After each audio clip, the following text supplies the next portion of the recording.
샹크스는 원피스 1화부터 등장하여 루피를 구해내며 독자들에게 큰 인상을 주었고 추후 사왕으로 재등장하게 되며 현 시점 원피스에서 가장 인기가 많은 인물입니다. 하지만 샹크스의 혈통과 진짜 목적에 관해서는 아직 자세히 밝혀진 것이 없으며 떡밥만 무성하기에 독자들 사이에서 샹크스에 대한 추측이 난무하고 있습니다. 이번 영상에서는 샹크스의 가족관계와 샹크스의 진짜 목적 등에 대하여 집중 탐구해보도록 하겠습니다. 우선 아직은 샹크스의 친부가 공개되진 않았지만 샹크스의 친부로 가장 많이 거론되는 인물은 신의 기사단 총사령관 피그랜드 갈링입니다. 그리고 갈링이 왜 샹크스의 친부로 추정되는지 여러가지 근거를 취합하여 추측해보도록 하겠습니다. 오로성은 우타가 노래노래 열매를 이용하여 세계를 멸망시키려고 하자 곧바로 우타를 체포하려 합니다. 하지만 나스주로성은 우타를 보며 저 아이가 피그랜드 가문의 핏줄이어도 상관없는가 라고 반문하며 우타가 세계를 멸망시키려 하고 있음에도 불구하고 만약 피그랜드 가문이라며 우타를 체포하는 것은 부담스럽다고 말합니다. 그리고 이후 피그랜드 가문은 천룡인의 일가 중 하나라는 게 밝혀지게 됩니다.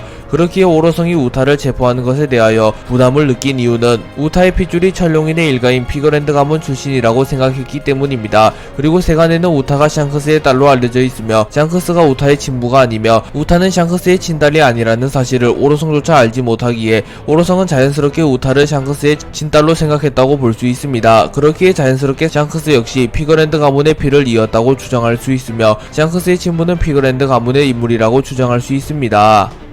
샹크스가 피그랜드 가문의 피를 이은 인물이 맞다면 샹크스의 친부로 가장 유력한 인물은 피그랜드 총사령관 갈링입니다. 갈링은 천룡인마저 처벌할 수 있는 신의 기사단의 총사령관인 인물이며 천룡인들 사이에서도 인기가 매우 많은 인물입니다. 그렇기에 오로성이 갈링의 손녀로 추정되는 우타를 건드리는데 부담을 느끼는 듯한 장면이 자연스럽다고 볼 수 있습니다. 그리고 갈링의 젊은 시절 모습이 공개되었는데 샹크스와 매우 닮아 있으며 사실상 특이한 헤어스타일을 제외하면 샹크스와 판박이라고 볼 수 있습니다. 또한 갈링 역시 수준급의 전투력을 가졌으며 샹크스와 마찬가지로 커틀러스 형식의 검을 사용하는 인물이기에 여러모로 샹크스와 겹치는 점이 많은 인물입니다. 또한 로저가 샹크스를 처음으로 발견한 것이 과거 록세적단과 해군 로제적단, 신의 기사당 등이 충돌한 갓벨리인데 그 당시 갈링은 인간 사냥 대회에 참여하기 위하여 갓벨리에서 활약하였으며 갓벨리의 제왕이라고 불렸던 것을 감안하면 시기상으로도 갈링이 샹크스의 아버지일 가능성이 높습니다. 만약 샹크스가 갈링의 친자식이 맞다면 샹크스의 초월적인 강함과 천부적인 재능은 아버지 갈링으로부터 물려받았을 것입니다. 과거 샹크스는 한 해적에 대해 이야기를 하기 위하여 홀로 오로성을 찾아가 독대를 한 적이 있는데 이는 샹크스가 천룡인이기에 받은 특혜라고도 볼 수 있는데요. 오로성은 준장 이하의 해적이 쳐다보는 것조차 허락되지 않으며 대부분의 해군 장성들조차 초상화로만 존재를 확인한 높은 존재들입니다. 또한 오로성은 최고의 천룡인이기도 하기에 홀로 사원과 독대를 한다는 것은 상식적으로 말이 안 되는 행동입니다. 하지만 만약 샹크스가 천룡인의 핏줄을 타고난 인물이며 야망을 가진 인물도 아니며 더 나아가 세계정부의 편에 서 있거나 적어도 중도를 지키는 인물이라며 오로성이 샹크스와 독대를 하는 것이 이해가 되는 행동입니다. 또한 만약 샹크스가 천룡인의 핏줄을 타고난 인물이며 자신의 아버지 갈링의 뜻을 따라 세계정부의 편에 선 인물이라며 타기 신의 기사단 총사령관은 샹크스가 될 가능성도 있으며 샹크스는 오로성과 이무만이 알고 있는 세계정부의 비밀병기가 되어 루피를 가로막는 벽이 될 수도 있습니다. 샹크스가 천룡인 핏줄을 타고났을 가능성이 높아지며 많은 독자들은 샹크스의 추후 행보를 궁금해하고 있습니다. 그리고 결론부터 말하자면 샹크스는 천룡인 핏줄이 맞을 가능성이 높습니다만 배신할 가능성은 적습니다. 참고로 여기서 말하는 배신은 세계정부의 편이 되어 루피를 공격하는 것입니다. 샹크스가 천룡인의 피를 타고났다고 한들 샹크스는 어린 시절부터 로저의 적단의 견습으로 활동하며 로저의 가치관을 자연스럽게 보게 되었을 것이며 로저가 추구하는 자유를 동경하게 되었습니다. 또한 샹크스는 로저의 뜻을 이해하지 못하는 것이 아니라 되려 로저를 존경하는 모습을 보였습니다. 그리고 샹크스의 행보만 보더라도 샹크스는 자유를 추구하며 여러 섬을 돌아다니며 여행을 즐기며 해적단이나 부하들을 통제하고 지배하는 것이 아니 수평적인 관계를 추구합니다. 또한 마을의 어린 아이들과도 스스럼 없이 친구같이 지내는 모습을 수차례 연출했기에 샹크스가 자신의 인생 전반을 연기하며 무언가를 노리고 있다는 것이 아니라며 샹크스가 루피를 배신하고 세계정부의 편이 될 가능성은 사실상 매우 적다고 볼 수 있습니다. 귀족들은 세력 강화, 정략 결혼들을 이유로 많은 아이를 가지는 풍습이 있습니다. 그렇기에 샹크스의 아버지가 천룡인, 그것도 최상위 천룡인인 갈링이라며 샹크스의 형제나 자매가 존재할 수도 있습니다. 그리고 샹크스 정도 되는 인물에게 그 누구도 샹크스의 형제나 자매가 있다라는 말을 한 적이 없기에 그 인물은 평범한 사람은 정체를 알 수 없는 숨겨진 인물이라고 추정할 수 있습니다. 실제로 천룡인들은 일생 대부분을 말이 좋아해서 살기에 굳이 하계로 내려오지 않는다면 천룡인의 정체를 파악하기란 쉽지 않은 일입니다. 있습니다. 그리고 샹크스의 친형제 역시 굳이 하기로 내려오지 않았다면 세간의 정체가 드러나 있지 않을 수도 있습니다. 또한 샹크스의 출생의 비밀조차 세간에는 드러나 있지 않습니다. 그리고 샹크스가 오로성을 독대한 적이 있는데 이 당시 오로성과 독대한 인물이 샹크스가 아니라 샹크스의 형제 혹은 쌍둥이라는 설이 존재합니다. 그 인물은 생김새가 샹크스와 매우 똑같으나 샹크스의 트레이드 마크인 눈의 상처가 비춰지지 않았으며 의도적으로 왼쪽 얼굴을 가리는 듯한 연출이 나오기도 하였습니다. 그렇기에 만약 그 인물이 샹크스가 아니라 샹크스의 쌍둥이라면 당연히 샹크스가 티치로부터 얻은 눈의 상처는 없을 것이기에 의도적으로 그 인물의 왼쪽 얼굴을 가리는 듯한 연출이 나왔다고 볼 수 있습니다. 또한 그 인물은 검은 망토로 몸을 감추고 있어 팔이 2개인지 1개인지 정확하게 확인할 수도 없습니다. 그렇기에 수상하리만큼 샹크스가 후천적으로 얻은 얼굴의 상처와 팔의 소실을 감추는 점을 감안하며 그 인물은 샹크스와는 달리 팔이 멀쩡할 것이며 눈의 상처도 없을 것이라고 추정할 수 있습니다. 샹크스가 갈링의 친부라는 데에는 수많은 이유가 있지만 결정적으로 갈링과 샹크스의 모습이 닮았다는 점과 오로성이 샹크스가 피그랜드 가문의 인물이라는 것을 암시한 데에 있다고 볼 수 있습니다. 하지만 그 외에도 추가적인 떡밥이 존재하는데요. 오다 작가님은 SBS에서 자신과 가장 닮은 캐릭터가 누구냐는 질문을 받게 되었고 오다 작가님은 농담스럽게 샹크스라고 대답합니다. 그리고 이때 샹크스는 그 출신 성분이라고 말하는데 만약 샹크스가 평범한 인물이었다면 굳이 그 출신 성분이라는 말을 하지는 않았을 것입니다. 또한 샹크스는 거인족, 버커니아족, 루나리아족 등 특수한 종족도 아닌 것으로 보이기에 이는 오다 작가님이 샹크스가 철룡인이라는 것을 간접적으로 암시한 것이라고 추정할 수 있습니다. 샹크스의 친부일 확률이 가장 높은 인물은 단연코 갈링입니다. 하지만 샹크스의 친부가 록스디 지백이라는 설도 존재하는데요. 로저는 해군과 손을 잡고 록스를 무찌르기 위하여 갓벨리로 향하게 되었고 그곳에서 록스와 격돌하게 됩니다. 그리고 결국 로저 거프 연합이 록스를 꺾는 데 성공했고 록스 해적단은 세상에서 사라지게 됩니다. 그리고 해적들은 전투 이후 상대방의 배를 털어 귀중품과 생필품을 가져가는 문화가 있는데 로저 역시 록스에게 승리를 거둔 이후 록스 해적단의 선박을 뒤졌고 보물상자 하나를 발견합니다. 그리고 그 보물상자에는 샹크스와 버기가 들어있었고 로저는 당시 너무나도 어렸던 샹크스와 버기를 외면할 수 없었기에 우선 자신이 샹크스와 버기를 걷어들입니다. 그렇기에 샹크스가 처음 발견된 곳은 록스 해적단의 선박이라는 것을 알 수 있으며 샹크스가 록스 해적단에 소속되어 있었던 누군가의 친자식일 가능성이 생겨납니다. 그리고 샹크스의 아버지 정도 되는 인물이라면 당연히 거물일 가능성이 높습니다. 그리고 정황상 빅맘, 카이도우, 흰수염은 샹크스의 아버지가 아닐 가능성이 높으며 그들을 제외한다면 시키와 록스 중 한 명이 샹크스의 친부일 가능성이 생겨납니다. 참고로 버기의 친부로 가장 유력한 인물은 록스 해적단 출신의 인물 캡틴 존입니다. 그리고 시키보다는 록스가 샹크스의 아버지일 가능성이 더 높으며 만약 샹크스가 록스의 아들이 맞다면 샹크스는 아이러니하게도 자신의 아버지를 무너뜨린 로저의 손에서 자라나게 된 것이 됩니다. 또한 샹크스는 티치와 격돌할 운명인데 현재 티치가 록스의 재림이라고 불리고 있기에 이 역시 운명의 장난이라고 볼 수 있습니다. 오로성은 샹크스를 보며 세계를 어찌할 남자는 아니라고 말했으며 샹크스 역시 과거 버기에게 자신은 해적왕이 될 생각이 없다고 말했습니다. 그렇기에 샹크스는 해적왕이 될 생각은 없으며 세계의 정점에 올라 세계를 바꾸는데도 별 관심이 없다는 것을 알 수 있습니다. 하지만 샹크스는 벤베크맨에게 이봐 베크 슬슬 빼앗으러 가볼까 원피스를 이라고 말하였기에 샹크스 역시 원피스를 차지하려 하고 있으며 해적왕이 되려 한다는 것을 알 수 있습니다. 그리고 샹크스가 이제서야 움직이는 이유는 로저가 마지막으로 해준 말과 연관이 있을 가능성이 높습니다. 로저는 라프텔에 도달하여 샹크스에게 무언가 말을 해주었고 이 말을 들은 샹크스는 울음을 터뜨립니다. 그리고 로저가 샹크스에게 해준 말은 크게 두 가지로 추정할 수 있습니다.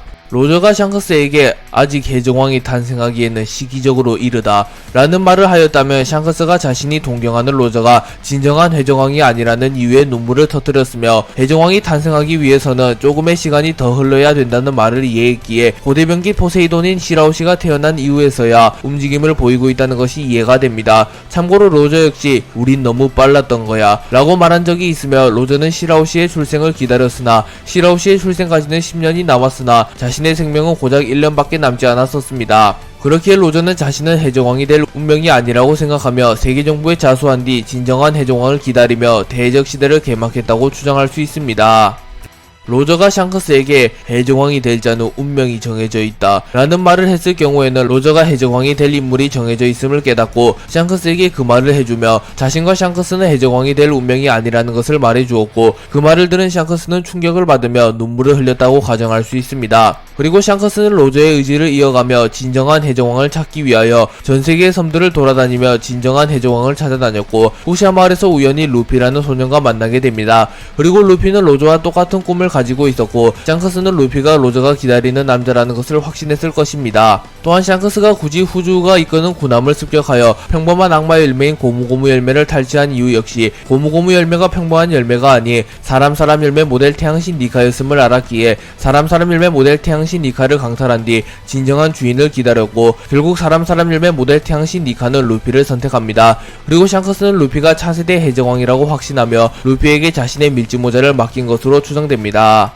샹크스는 비록 천룡인의 피를 이으며 태어났으나 어린 시절부터 로저의 휘하에서 자라나며 천룡인의 가치관이 틀렸으며 로저가 추구하는 자유가 옳다는 것을 깨달으며 자신이 해적왕이 되어 자유로운 세상을 만들어야 하였으나 자신은 해적왕이 될 수 없는 운명임을 깨달은 이후 로저의 의지를 이은 인물이자 세계가 기다리는 전선은 루피라는 것을 알게 되었을 것입니다. 그래서 샹크스는 자신이 해적왕이 되는 것이 아니라 루피를 조력하여 세계 정부를 무너뜨리고자 합니다. 하지만 세계 정부를 무너뜨리기 위해 핵심적인 요소인 원피스는 이미 누군가의 손에 들어갔고 루피가 세계 정부를 무너뜨리기 위해선 반드시 원피스가 필요하기에 루피가 태양신 니카의 힘을 각성한 이 시점 샹크스는 오랫동안 발톱을 감추고 있었으나 드디어 자신의 목적을 위해 움직이기 시작했으며 그 누군가로부터 원피스를 빼앗으려 하고 있다고 추정할 수 있습니다. 샹크스는 키드 해적단이 나타난 이후 곧바로 출항이라고 말하며 전쟁을 선포했고 샹크스를 동경하던 꼬마는 샹크스 전쟁에 따라가봐도 돼? 라고 묻습니다. 그리고 샹크스는 걱정 마라 이곳을 전쟁터로 만들진 않을 테니까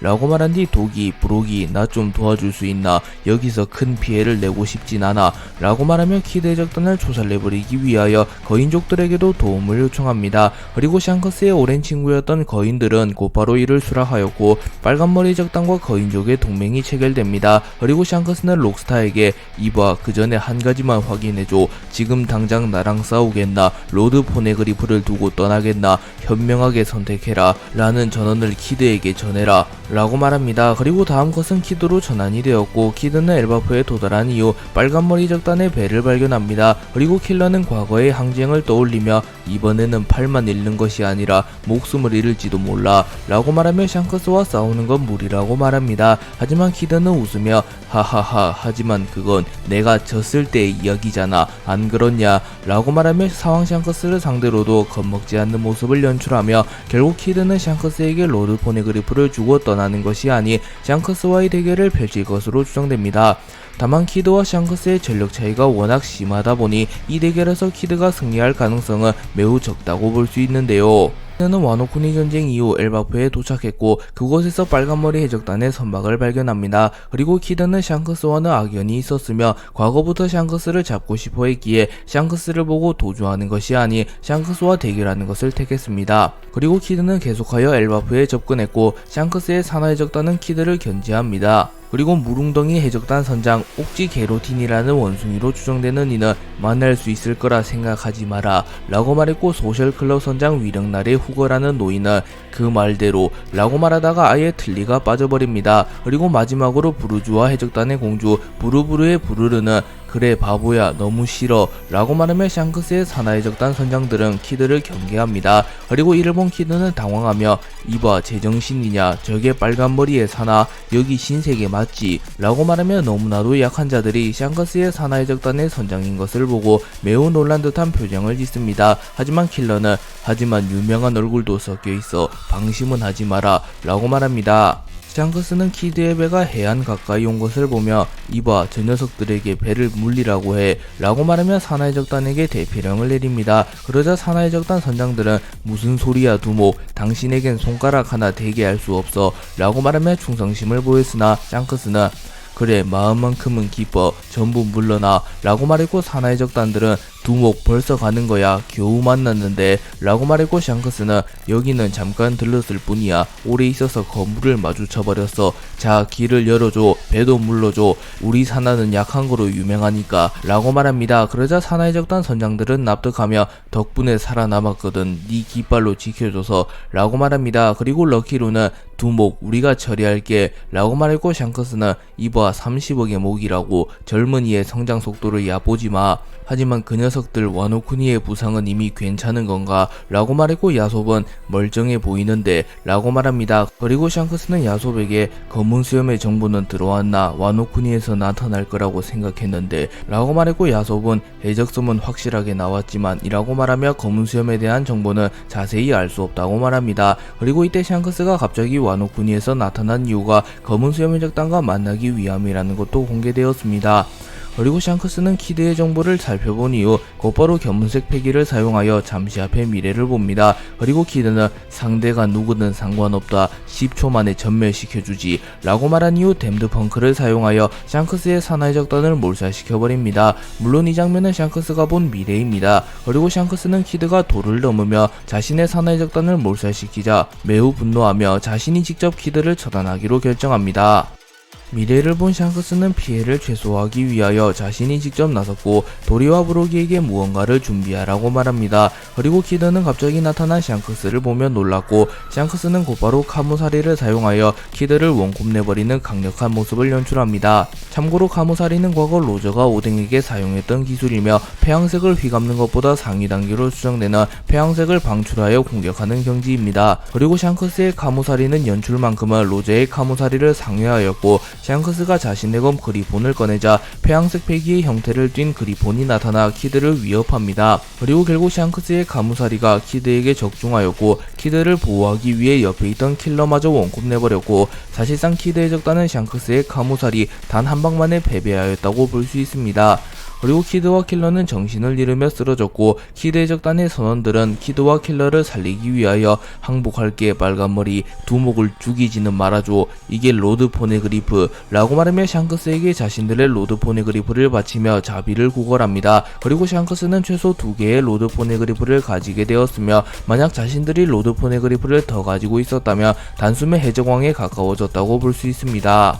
샹크스는 로드 포네그리프를 건네받았고 그 순간 빨간머리 해적단의 선원 한 명이 두목 이쪽으로 라고 말한 뒤 샹크스는 곧바로 키드 해적단의 배에서 내려갑니다. 그리고 도리와 브로기는 어이 꼬맹이 인간, 남의 고향에 총구를 들이대며 같은 꼴을 당할 각오는 하라고 라고 말한 뒤 곧바로 패국이라는 합동기를 사용하여 키드 해적단의 배를 반토막 내버립니다. 그리고 곧바로 신세계 엘바프에서 현상금 30억의 해적 유스타스 캡틴 키드가 이끄는 키드 해적단 괴멸이라는 나레이션이 흘러나옵니다. 또한 샹크스는 여전히 분노한 듯한 모습을 보이고 있었습니다. 그리고 키드와 킬러를 포함한 키드 해적단은 모두 바다에 빠져버렸고 선박마저 사실상 개박살이 났기에 키드 해적단은 해적왕 경쟁에서 밀려났으며 사실상 목숨을 부지하기도 힘든 절망적인 상황에 놓였다고 볼 수 있습니다. 또한 로우 역시 티치에 의하여 리타이어 되었기에 결론적으로 루피와 해적왕 자리를 두고 경쟁할 가장 유력한 후보였던 키드와 로우가 사라져버렸으며 티치와 샹크스가 해적왕에 한층 더 다가왔다고 볼 수 있습니다.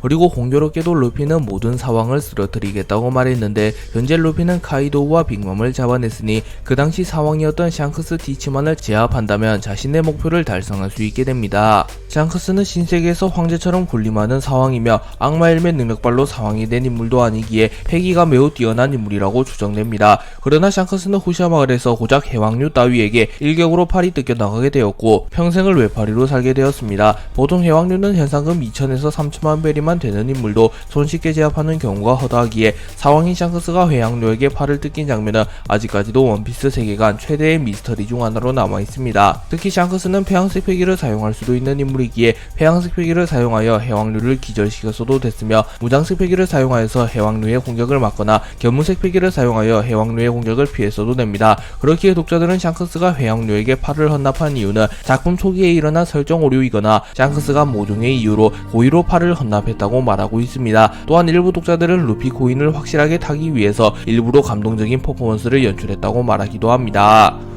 로쿠규가 아카자야 구남자 야마토 모모노스케와 대치하고 있던 순간 누군가 엄청난 폐양색 패기를 뿜어냈고 로쿠규는 폐양색 패기를 뿜어낸 장본인이 사왕 샹크스라는 것을 깨닫습니다. 그리고 샹크스는 로쿠규에게 새로운 시대를 만들어가며 지칠제로 지친 실록들을 곧바로 기습격하는 건 너무하지 않나, 아니면 신시대가 그렇게 두렵나 라고 말하며 만약 루피를 포함한 초신성들을 건드리며 자신이 나서서 응징하겠다는 식으로 말하였고 로쿠규는 당황하며 그래 알겠다고, 나도 너희들이 군인들이랑 싸울 생각은 없다고 라고 말한 뒤 곧바로 전투를 중단한 뒤 군함을 타고 멀리 달아나 버립니다. 그리고 이때 로쿠규는 땀을 삐질삐질 흘리고 있었으며 겁먹은 듯한 표정을 짓고 있었기에 독자들 사이에서는 로쿠규의 평판이 매우 떨어졌으며 조금은 실망스럽다는 평가를 듣게 되었습니다. 하지만 냉정하게 생각해보면 로쿠규가 만약 떠나지 않고 계속하여 싸웠더라면 홀로 루피, 샹크스, 키드, 로우, 마르코, 벤베크맨, 조로 등을 상대해야 했기에 사실상 승산이 없었고 전성기 거프 센고쿠 듀오 정도는 왔어야 상대가 되었을 것이기에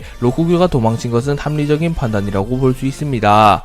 샹크스의 현상금은 40억 4,890만 베리로 현 사왕 중 가장 높은 현상금을 지녔습니다. 현재 사왕의 현상금은 티치가 39억 9,600만 베리, 루피가 30억 베리이며 버기의 현상금은 31억 8,900만 베리로 샹크스보다는 전부 현상금이 낮습니다. 그렇게 현 시점 샹크스가 모든 해적 중 유일하게 현상금 40억 베리를 초과하며 1위를 기록하고 있으며 혁명군의 수장 드래곤 정도를 제외하며 현재 샹크스보다 현상금이 높은 인물은 없을 것으로 추정됩니다. 그렇기에 40억이 넘어가는 샹크스의 현상금은 현재로서 독보적이라고 평가할 수 있습니다. 하지만 샹크스는 과거에는 사왕 중 현상금이 하위권이었으며 흰수염 빅맘 카이도우와 함께 사왕으로 불리던 시절에는 사왕 중 현상금이 가장 낮았던 인물이기도 합니다. 물론 현상금이 강함과 반드시 비례하지는 않으며 샹크스는 민간인에게 피해를 끼치지 않는 인물이기에 빅맘 카이도우보다는 현상금이 낮았을 것으로 추정됩니다.